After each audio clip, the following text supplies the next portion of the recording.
En propuesta semanal, amables televidentes, nos honra con su participación la licenciada Yanet Camilo, una dirigente de larga data del PRD, aunque relativamente joven. Ella fue ministra de la Mujer, es actualmente presidenta de la Internacional Socialista de Mujeres, fue vicepresidenta de la Internacional Socialista, de la cual solamente han sido vicepresidentes dominicanos, el doctor José Francisco Peña Gómez. Es decir, que estamos en presencia de una mujer con presencia internacional. Yanet, muchísimas gracias por aceptar nuestra invitación. Don Ramón, para mí un honor. Feliz año nuevo, no nos habíamos visto. Sí. Un honor para mí, siempre un privilegio compartir con usted. Todavía hasta el día 30 se puede felicitar. Se puede. Vamos a tomarnos primero, antes que nada, 2 tacitas de aroma, sabor y calidad del café Santo Domingo que nos brinda Kenia e Industrias Vanilejas. Gracias. Y remoto tenemos a Ana Patricia Núñez, que está virtual. Bienvenida, Yanet. ¿Cómo estás? Bien, Patricia, ¿cómo está? ¿Cómo están los niños?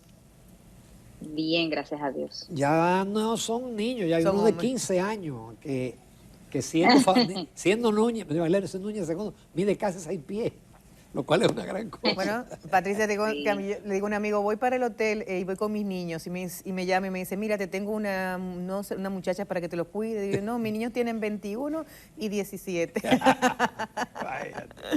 Pero siempre son niños. Son niños. Mi hijo menor, que ya tiene 39, mi esposa le decía el bebé y tenía 30. El mío tiene ya 19 y 23. Ya están están encaminados. Están encaminados.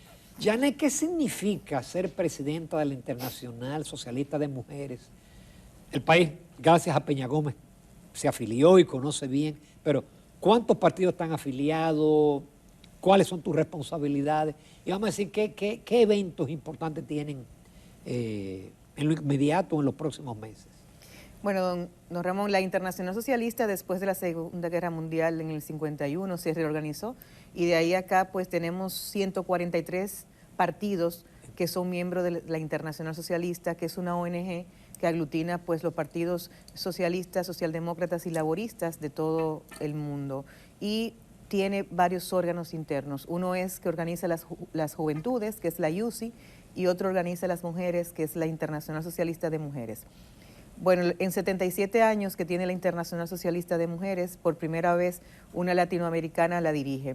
Tenemos de esos 143... Es otro mérito adicional. Eso es otro mérito. Además, una latinoamericana que trabaja hoy, aprendió política en tierra caribeña, en República Dominicana, en la patria de Minerva Belarrino, que además fue una aliada incondicional para que Naciones Unidas reconociera el derecho al voto de las mujeres y, por supuesto, la patria de las hermanas Mirabal. O sea que para mí, personalmente, aparte de un gran compromiso, es un honor y para el país igual. Entonces, de esos 143... Yanet salcedense. Sí, yo soy de Salcedo. Y abogada. Yo soy de Salcedo, soy abogada, politóloga, sí, salcedense, orgullosamente de Salcedo. Sí.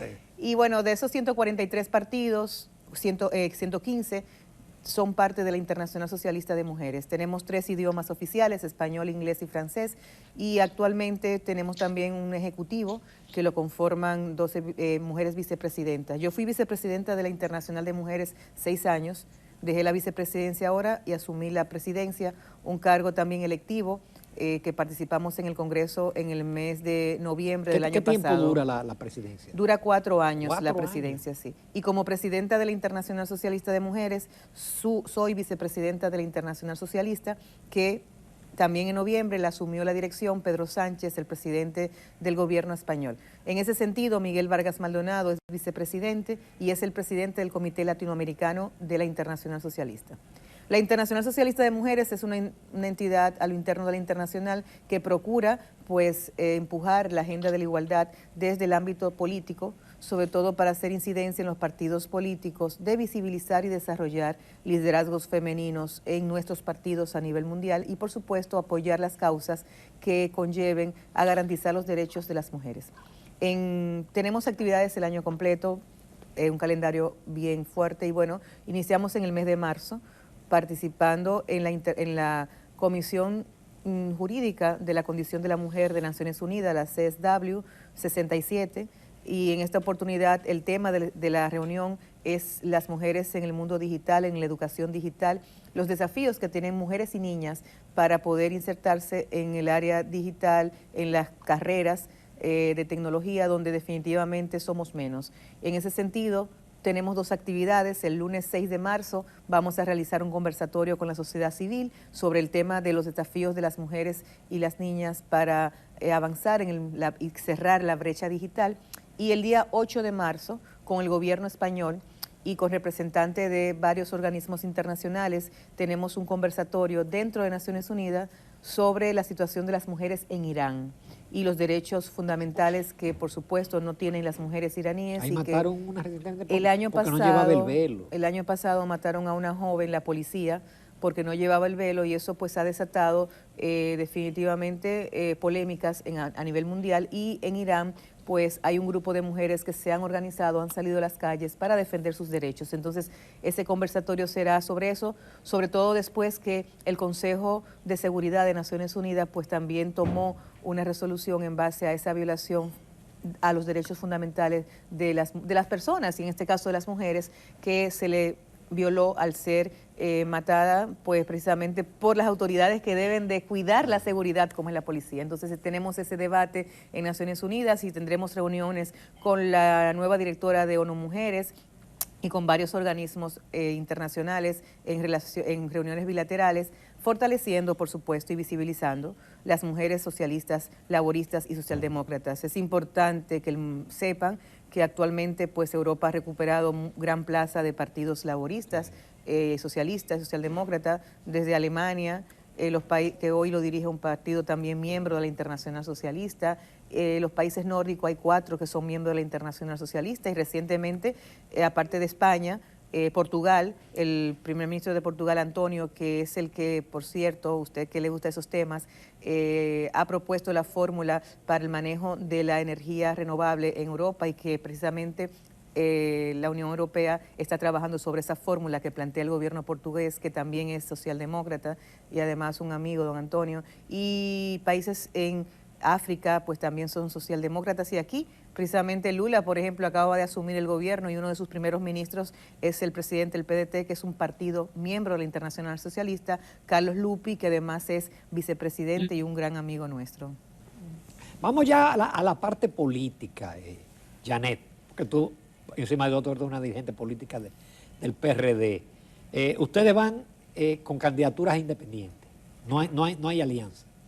Bueno, en esta coyuntura y en esta parte del tramo electoral, el partido ha tomado la decisión de construir candidaturas propias a nivel nacional, y estamos precisamente iniciando el año e iniciando esa acción que vamos a hacer en todo el territorio para detectar, localizar, promover esos liderazgos que puedan asumir en primera etapa las candidaturas municipales. Estamos hablando de 158 municipios, o sea, 158 candidatos y candidatas a ser alcalde y alcaldesa. Estamos hablando de 235 distritos municipales y con ellos las boletas. O sea, estamos hablando que de los 4.000 y pico de candidaturas que hay que presentar cada partido, 3.000 y pico son a nivel municipal, 3.500 por ahí. Entonces, en ese sentido lo estamos haciendo. Y, por ejemplo, don Ramón, yo mismo estoy asumiendo el compromiso de presentarme como candidata a la alcaldía de la capital, y precisamente la semana que viene, el próximo 25, pues anunciaremos formalmente al país y a la capital y a los capitaleños y capitaleñas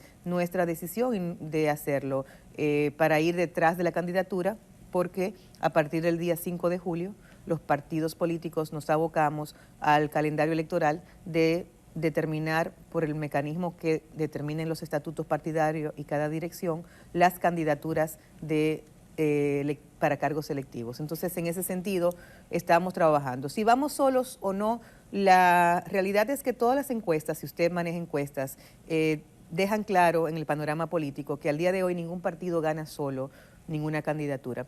En su momento, pues, se presentarán los escenarios. Yo te voy a preguntar, porque si la oposición va dividida, lógicamente el gobierno tiene todas las de ganar. Aunque no siempre se da eso. Sí, aunque no siempre se da eso, y la verdad que el ánimo que anda en América es que todas las reelecciones han perdido. No menos cierto es que por más malo que sea un gobierno, desde el gobierno y una oposición dividida, sí, tiene chance para hay mucho dinero. Hay mucho dinero en el medio. Más que ideas, hay mucho dinero en el medio. Entonces es posible que pueda darse. Pero yo apuesto a que la oposición tenga la capacidad de dialogar, y que lo que los debe de unir, que es un proyecto de país para poder continuar con el progreso en República Dominicana, también los lleve a poder sentarse en la mesa del diálogo para hacer alianzas estratégicas. Y en ese sentido el PRD no está cerrado. Nosotros no tenemos ni el adversario preferido ni el aliado preferido, sino que tenemos un partido que tiene una vocación de volver otra vez a la toma del poder. Ese discurso antes de sentirnos orgullosos de ser el partido número 1 en oposición, nos ha dicho que los cambios se hacen desde la gobernanza y que los partidos son instrumentos para llegar al gobierno. Y José Francisco Peña Gómez precisamente creía mucho en las alianzas y se va a construir esa alianza en su momento, y el PRD está dispuesto a valorar con quiénes entonces iríamos a esa alianza, que puede constituirse una alianza municipal, donde cada partido de que entre esa alianza ponga a sus mejores hombres y mujeres para presentarle al país candidaturas con propuestas que puedan garantizar el voto y el beneficio de la ganancia. Y por supuesto, para hacer una alianza para la candidatura presidencial. Y en ese sentido, don Ramón, yo hacía un debate con un joven muy interesante en esta semana, de qué desune a los partidos para hacer una alianza en oposición. Lo que lo desune es quién va a ser el candidato presidencial. Es el ego individual de cada partido y de cada persona por quererse llevar la principalía de la candidatura. Pues yo imagino que eso pasa también con el alcalde, con el senador, con el... En todos, pasa en todo, pero se siente con mayor peso en la candidatura presidencial. Porque los partidos sacrifican diputados, alcaldes, pero luego su figura presidencial. Es que, por ejemplo, yo me pregunto todos los días si se siente el PLD y la Fuerza del Pueblo, si se dividió el PLD y la Fuerza del Pueblo porque Leonel Fernández quería ser candidato presidencial, ¿estará Leonel en la capacidad de ceder su candidatura para que sea, por ejemplo, Abel? ¿O estará Abel en la capacidad de ceder su candidatura para que sea Leonel Fernández? Estará, o sea, todos esos escenarios son los que hay que visualizar y que a veces, pues, uno pretende ser más ilusionista y romántico, y la realidad dice usted que no, que esos egos y ese deseo de poder a veces termina, como terminó el PRD dividido varias veces por ese mismo tema de quién será el que dirige, el tiene el poder, como acaba de dividir el PLD, y como definitivamente inclusive se dividen las familias cuando es un tema de herencia, de dinero, del protagonismo, de quién se queda con las cosas. Entonces, y hasta de política y familias que se dividen por la política. Por la política, sí. Entonces es un desafío para la oposición y hay que entenderlo y verlo y valorar las cosas que puede un líder como Leonel Fernández poner en riesgo, un líder como Abel, dos partidos también, uno más joven, uno más viejo, que no implica tampoco la capacidad de años que tengan en el escenario político, pero no dejan de tener tampoco un sentido histórico de peso. O sea, son muchas aristas que la oposición tiene que sentarse en esa mesa de diálogo. Miguel Vargas, el PRD, estamos siempre previendo y tratando para que la oposición hagamos un frente que pueda presentar opciones válidas a la nación. Y si ese frente se puede dar, si la oposición se puede poner de acuerdo, yo digo que hay una foto que le llevaría inmediatamente el triunfo a la oposición. Usted se imagina a Danilo Medina y Leonel Fernández levantándose la mano. Entonces son fotos que usted dice como son imposibles. Sí, pero en un momento... En política nada es imposible. En un momento ¿Quién iba a decir en un momento son imposibles, pero luego no. ¿Quién iba a decir que Balaguer y Bosch le iban a levantar la mano a Leonel? Eso era imposible. Pero hubo ahí un análisis de qué querían y cuáles eran las cosas que le beneficiaban levantar esa mano. Entonces, ahí los egos individuales, los rencores... Ahí había que cerrar el paso Peña Gómez. Había que cerrar el paso a Peña Gómez. Había un objetivo común. Y ese objetivo común era cerrar el paso a Peña Gómez. Entonces yo me pregunto, ¿tendrán Leonel y Danilo ahora mismo el objetivo común de cerrarle el paso a Luis Abinader? O sea, esa es la pregunta que hay que hacerse y esa es la pregunta que la sociedad se hace. Sin embargo, yo apuesto a que puedan esos liderazgos ponerse de acuerdo. Yo creo que el país necesita un cambio y esta vez sí es verdad que necesita un cambio, porque el cambio que nos ofrecieron fue un cambio que nos dio una reversa. Esa parte lo vamos a dejar para la segunda, Janet, porque yo quería concluir, porque vi que con el tema del proyecto de ley electoral, Participación Ciudadana se quejó de que el tema de la equidad de género no se había incluido, que seguía el 60-40 y 60-40 no es equidad. Mire, yo estuve como delegada por el PRD en la mesa de diálogo y encabecé la comisión y hicimos un trabajo de 6 meses, más de 12 reuniones, donde el Senado de la República aprobó un proyecto que no tomó en cuenta todos los 43 consensos que llegábamos. Y Sí, que fue de las pocas cosas que se consensuaron en el Consejo pero Económico que y Social. y fue un éxito, además de una mesa de diálogo que fue producto de la solicitud de los partidos políticos y que el Consejo Económico y Social lideró y fue la única mesa que sacó resultados de las 13 mesas. Bueno, pero en ese tema de la igualdad, la realidad hay que desvestir las cosas y decirlas como son. Los partidos mayoritarios no quieren que pase un 50-50. Tienen muchos argumentos, esgrimen cosas que pueden tener peso o pueden simplemente tener el interés de proteger la participación masculina. Y entonces lo que plantea la Junta Central Electoral, en la mesa de diálogo, el consenso fue que se mantuviese como estuviera, 40-60. Y 40-60 de una manera u otra nos da el equilibrio que manda la Constitución de la República. Todos y yo quiero la igualdad y quiero los 50-50, pero la realidad que se viste, reitero, es que el liderazgo político de las fuerzas mayoritarias, pues, y casi de todos los partidos, de los 27 que están en el sistema, dicen que todavía ellos, como clase política, no han podido, en unas primeras elecciones, como fueron las del 20, resolver el tema de que no solamente se manifestara el 40-60 en la nómina, sino que eso se tradujera en resultados, en votos. Entonces, las mujeres cumplimos con la cuota los partidos políticos porque si no la Junta no acepta las boletas, pero en los casos donde se aplica la cuota, que son las boletas plurinominales, o sea, de diputaciones y de regidurías o vocalías, el voto preferencial no precisamente garantiza que ese 40-60 se lleve. Entonces, esa es la realidad, que ahí hay un consenso de clase política. Yo sigo apostando a que la clase política siga madurando. Ya la igualdad es un tema que no tiene vuelta atrás. Todos los días los partidos políticos la asumen como válida. De hecho, el último proceso de adecuación de organismos que vivimos el año pasado fue la Fuerza del Pueblo, que eligió su dirección. Y cuando vio que no saqueó lo suficiente para cubrir con la Constitución, llamó a unas elecciones extraordinarias donde se eligieron una cantidad de mujeres y el PRD, que era el que mayor cantidad de mujeres tenía en su comisión política, hoy es el segundo porque la Fuerza del Pueblo pues no gana con 2 mujeres. Entonces, ¿eso qué significa? Que hay una voluntad, poco a poco se está construyendo esa cultura de que los partidos entiendan que no solamente es cumplir con la ley, sino es promover que la mitad de la población se integra a construir la democracia y a ser parte de la toma de decisiones en la democracia. Entonces, estoy con participación ciudadana, yo creo que tenemos que seguir apuntalando con el 50-60, pero la realidad es que el Congreso de la República, quienes tienen bancadas, son los partidos mayoritarios, las bancadas son mayoritariamente, vaya la redundancia, hombres, y por supuesto, todavía hay un gran desafío con feminizar la política dominicana. Muy bien, nos vamos a comerciales, volvemos con Janet Camilo y vamos a ver tu evaluación de la obra de gobierno, del gobierno del cambio. Volvemos en unos minutos. Amigos de Propuesta Semanal, continuamos conversando con la licenciada Janet Camilo, quien es presidente de la Internacional Socialista de Mujeres. Janet, universidades, el peso de mujeres es más alto que de hombres, que sí, realmente la mujer tiene una inclusión buena en la educación. Entonces, ¿cuál es tu opinión al respecto? Bueno, en cuanto a la inclusión de la educación, las mujeres somos más, y las estadísticas están ahí, en las escuelas y en las universidades. De hecho, estamos hablando de que rondamos sobre un 68% de presencia. Al contrario, tenemos que preocuparnos qué pasa con los hombres que están desertando del ámbito académico y que las mujeres estamos pues siendo más potentes, con mayor presencia, que eso no es un fenómeno bueno tampoco, porque trabajar por la igualdad no es invertir el fenómeno para que sean menos hombres, sino para que hombres y mujeres tengan las mismas oportunidades y la misma participación. Entonces, hay más mujeres en el ámbito educativo.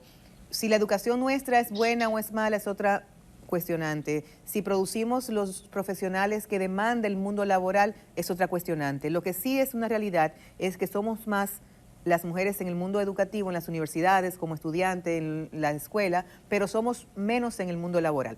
O sea, nosotras nos graduamos y muchas de nosotras, pues, lo que hace es que cuelga su título en la casa y va detrás del mejor título que nos han educado, que es ser madre de familia y esposas. Entonces, de pronto, el mundo laboral todavía tiene mucha competencia con el mundo de la agenda del cuidado y quedó desnudado en la pandemia. O sea, la gran carga que tenemos las mujeres con el tema del mundo del cuidado. Entonces, en eso sí tenemos que ver dónde están las mujeres, como diría Naciones Unidas, en el mundo laboral, si estamos en los pisos pegajosos, en los escalones rotos, o si no podemos romper los techos de cristales.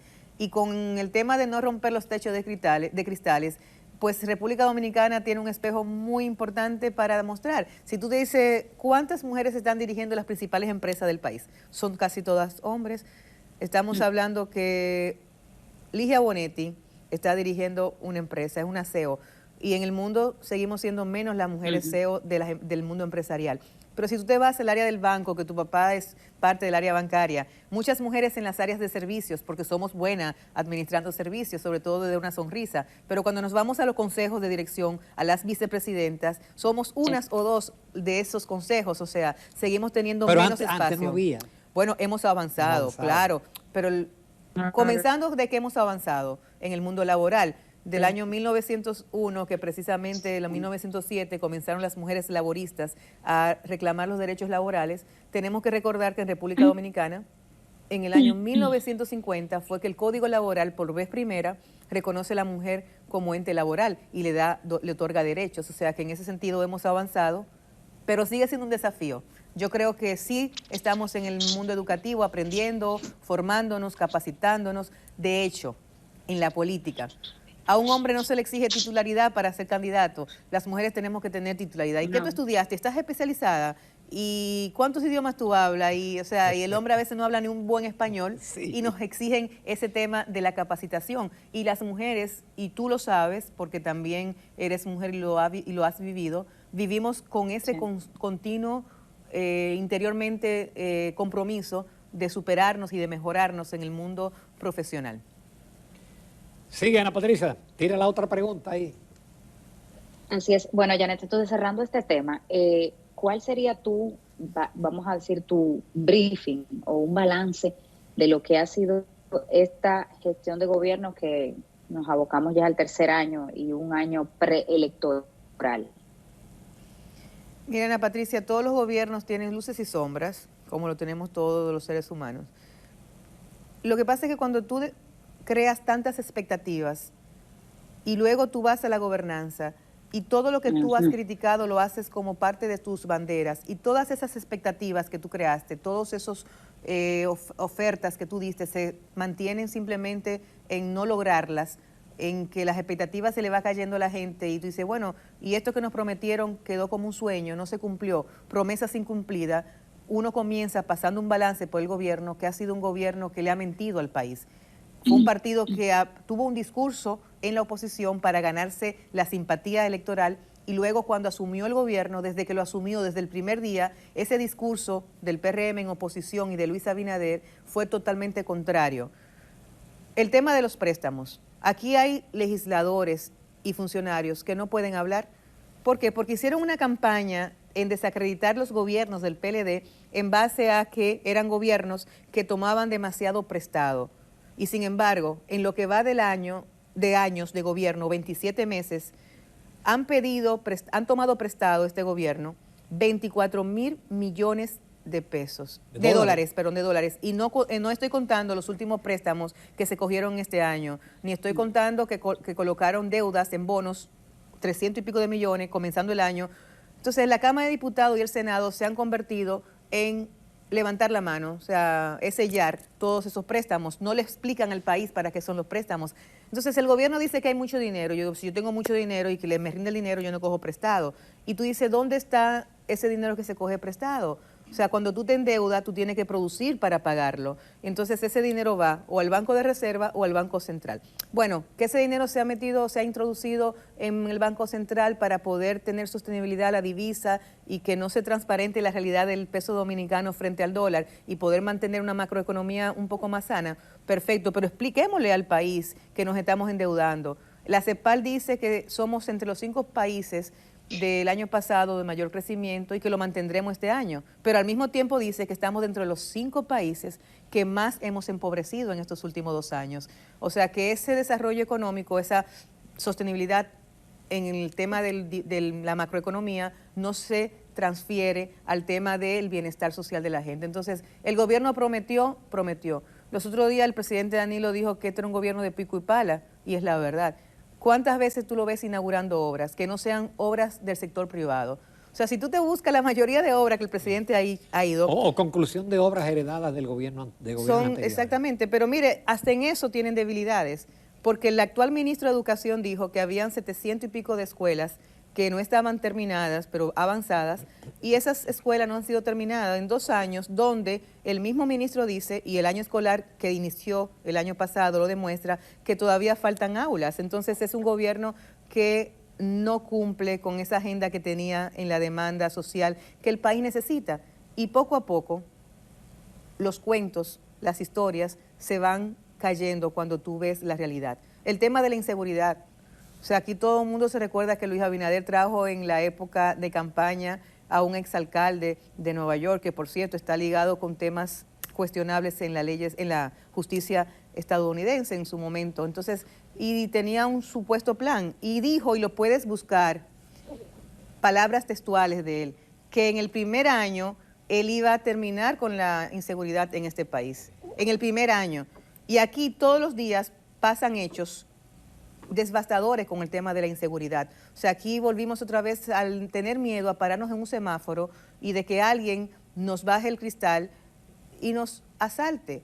O sea, las calles están inseguras. Quienes tenemos hijos en las universidades, estamos pendientes que ese muchacho llegue a la hora, porque no importa que tengan carros privados, o sea, claro, es que hay mucha inseguridad, la gente lo percibe, la inseguridad, la criminalidad ha crecido porque ha crecido el poco acceso al mundo laboral, a insertarse en el aparato productivo nacional que pueda garantizar dinero para que cada persona pueda abastecer sus bienes y servicios necesarios para un estado de felicidad, de bienestar, porque al final, ¿qué es lo que quieren todos los ciudadanos? ¿Por qué votan? Y los ciudadanos dominicanos todavía creen en los partidos políticos porque cada 4 años van y votan. Por suerte. Sí, por suerte, que eso también hay que tomarlo en cuenta y fortalecer el sistema de partidos políticos para fortalecer la democracia. Para que no venga a surgir un mesías ahí. Claro, pero ¿por qué votan? Votan por personas que entienden que le pueden dar mejores resultados para poder tener vida, paz, seguridad. Entonces todo eso en esta gestión tiene cosas importantes, yo creo que son muy pocas, porque cuando tú dices, señáleme una obra importante que este gobierno ha inaugurado. O sea, no hay una obra importante que este gobierno ha inaugurado. Dígame en la política agropecuaria, ¿cuáles son los resultados? Este año el presidente amaneció, el año nuevo, hablando con los productores de huevos. ¿Pero por qué? Porque hay déficit en la producción de huevos y, sin embargo, tenemos un compromiso comercial con nuestro socio comercial más cercano, que es Haití, con el tema de mandar huevos a Haití. De pronto lo paran porque la verdad que no hay producción, pero luego tienen que retomarlo porque son compromisos bilaterales también que tienen consecuencias negativas, no solamente para Haití, también para República Dominicana. El tema haitiano es otro tema en agenda. O sea, las relaciones internacionales... Ya el tema haitiano ya no está en la agenda. No está en la agenda. Ya no se habla de eso. No, pero déjeme decirle que las relaciones internacionales en este país, en estos 2 años de gobierno, después de haber nosotros logrado tanto en los últimos años, pues están decayendo también. Miguel Vargas hizo tremenda labor en la Cancillería. Bueno, es uno de los mejores cancilleres que ha pasado por el país y está con resultado. Nosotros antes de tener un pasaporte dominicano no nos llenaba de orgullo porque la verdad que no nos servía para casi... Había que sacar visa para todas partes. Avanzamos mucho con el tema de los visados y ya la República Dominicana tiene un pasaporte que vale a nivel internacional en muchos países del mundo. Estamos hablando que más de 35 países logramos el visado en la gestión de Miguel Vargas Maldonado. Pero no solamente eso, yo quiero que usted recuerde que el primer día que Miguel asumió la Cancillería, en los primeros días que tenía un problema en la pierna, que andaba con un bastón por una caída, tuvo que desplazarse a Haití. Y él ha dicho y lo han mantenido que el gobierno dominicano tiene que mantener un constante diálogo con el gobierno haitiano, porque gusten o no, somos de un pájaro, las 2 alas, como diría Pablo Milanés en la canción. Y esas relaciones diplomáticas hay que mantenerlas, pero la República Dominicana garantizando leyes, por supuesto, que garanticen no solamente su independencia y su libertad, sino la garantía de que sus ciudadanos tengan los derechos y que cualquier extranjero que venga al país cumpla con las leyes de migración. O sea, aquí no se cumple con las leyes de migración. Aquí hablamos mucho que hay muchos haitianos ilegales, pero ¿quién es que lo permite, don? ¿Es el gobierno? O sea, aquí todo, y eso yo quiero dejarlo claro, aquí los gobiernos, y en este caso el gobierno que está, es el responsable de que todos los días por la frontera dominico-haitiana pasen haitianos ilegales. Y eso es porque hay una mafia económica que gente se incrustada en las instituciones gubernamentales que tienen que ser los veedores de la frontera, la tienen entre ellos. Pero peor todavía, aquí todavía los consulados en Haití son un botín de campaña. O sea, aquí los dirigentes políticos quieren que lo nombren en Haití porque consiguen mucho dinero como cónsul sellando pasaporte. Yo tenía un tío que en paz descanse que murió, que decía que eso era una maquinita de crear dólares, que eso es tita, tita, tita, tita, y no ven el perjuicio que tiene el país a la hora de que ellos se enriquecen individualmente a costilla de qué, de que la población haitiana en República Dominicana entre legalmente de manera desproporcionada a la capacidad que tiene el territorio para poder darle bienestar a sus propios nacionales. Entonces, somos un país solidario, tenemos que seguir siendo solidarios, pero también tenemos que poner a cumplir las normas y los estamentos gubernamentales tienen que ser menos corruptos. Este es un país que habla en contra de la corrupción. La bandera de este gobierno fue, desde que llegó, porque el país, la sociedad quería ver correr cabeza, quería sangre, que tanta gente que se hicieron ricos a costilla del gobierno y que había que sacarlos y meterlos presos. Pero ¿y los actos de corrupción de este gobierno? ¿Para cuándo? O sea, educación, ¿para cuándo? El mismo ministro acaba de denunciar desde que asumió muchísimos actos de corrupción, butacas, millones de dinero en butacas que no llegaron. O sea, aquí hay muchísimas cuestiones importantes que el país necesita explicación y no se lo da. Y con el tema de los consulados en Haití. O sea, yo quiero aquí, y lo denuncio, hay corrupción en los consulados en Haití. Pero corrupción, ¿por qué? Porque dan visado sobrevaluado, ¿para qué? Para tener dinero. Todos los dominicanos queremos ir a Estados Unidos. Incluyendo, Janet, con los consulados cerrados, ¿siguen visando? No, siguen visando, porque eso, y además los cónsules ni van, mandan secretarias para que le manden, y van un día a buscar su dinero, los cónsules que están en Haití hacen su vida aquí. Mire, todos queremos ir a Estados Unidos, pero Estados Unidos tiene una cantidad de visa al año que le da a cada país. Y cuando esa cantidad de visas se acabaron, ya no hay más visas para los dominicanos de la cuota que nos corresponde. Claro. Entonces el país tiene que hacer lo mismo, o sea, tener con los países menos desarrollados que nosotros. Porque ¿quién migra y a dónde migra? O sea, la migración es un fenómeno que se da para buscar mejorías económicas y sociales. Entonces migra el más pobre al país más rico. Es normal que migre Haití a República Dominicana, no dominicanos a Haití. Entonces, ¿qué tenemos que poner con Haití? Cuotas de visado que pueda garantizarnos que la República Dominicana tenga control con el tema migratorio.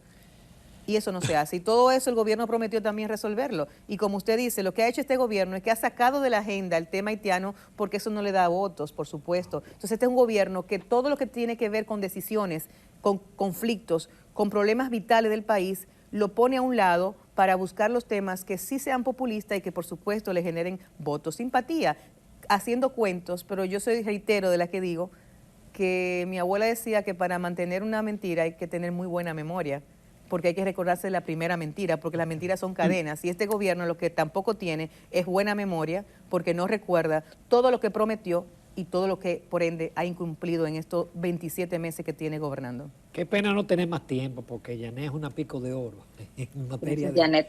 Así que te agradecemos muchísimo, Janet, y te invitaremos pronto al Telematutino, porque nos quedaron muchos temas de interés. Gracias, Janet. Muchas gracias. Gracias a ustedes dos.